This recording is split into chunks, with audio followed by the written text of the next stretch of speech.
তোমরা কেমন আছো? আশা করি সবাই ভালো আছো। দেখো বন্ধুরা, আজকে আমি চিংড়ি মাছ দিয়ে, এখানে ছোট ছোট চিংড়ি আছে, চিচিঙ্গা করব আমি। এখন চিংড়ি মাছগুলো ভেজে নেব। দেখো চিংড়ি মাছটা ভাজা হয়ে গেছে, আমি এবার তুলে নেব। দেখো বন্ধুরা, আমি চিংড়িটা তুলে নিয়েছি। দেখো তেলটা গরম হয়ে আছে।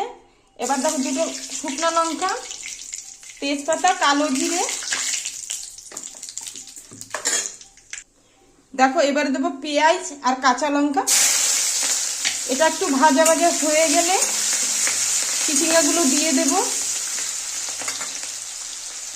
দেখো বন্ধুরা, পেঁয়াজগুলো ভাজা হয়ে গেছে, এবার আমি চিচিঙ্গাগুলো দিয়ে দেব। এবারে দেব লবণ, দেখো দেব হলুদ গুঁড়ো। এবার ভালো করে একটু ভেজে নেবে। এটা একটু লাল লাল করে যখন ভাজা হবে তখন চিংড়িগুলো দিয়ে দেব।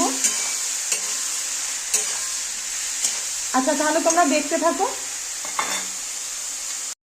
দেখো বন্ধুরা, আমার না চিচিঙ্গাটা হয়ে গেছে প্রায়। এবার আমি চিংড়ি মাছগুলো দিয়ে দেব সব। একটু পরে আবার নামিয়ে দেব, আবার একটু নেড়ে দিচ্ছি। হ্যাঁ,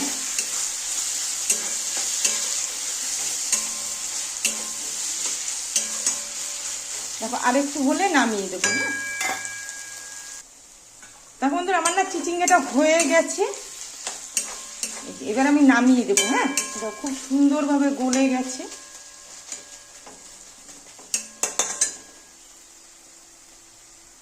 দেখো বন্ধুরা, চিচিঙ্গাটা হয়ে গেছে। চিচিঙ্গাটা আমি নামিয়ে দিয়েছি। হ্যাঁ, দেখো তোমাদের কেমন লাগলো। দেখো যদি ভালো লাগে লাইক শেয়ার কমেন্ট করো,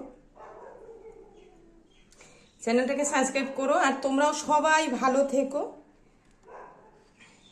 তোমরা কিন্তু এরকম করে একবার খেয়ে দেখবে, খুব টেস্টি হয়। আমি তো চিচিঙ্গাটা এবার প্রথম করলাম চিংড়ি মাছ দিয়ে।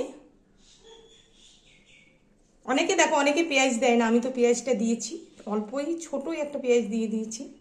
ঠিক আছে, একটু ঝাল হলে ভালো হয়। তোমরা ঝাল কমও খেতে পারো, বেশিও খেতে পারো, কোনো ব্যাপার নয়।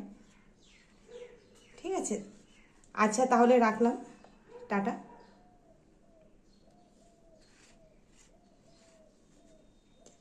খুব সুন্দর হয়েছে, দেখো এটা খেতেও খুব টেস্টি হবে।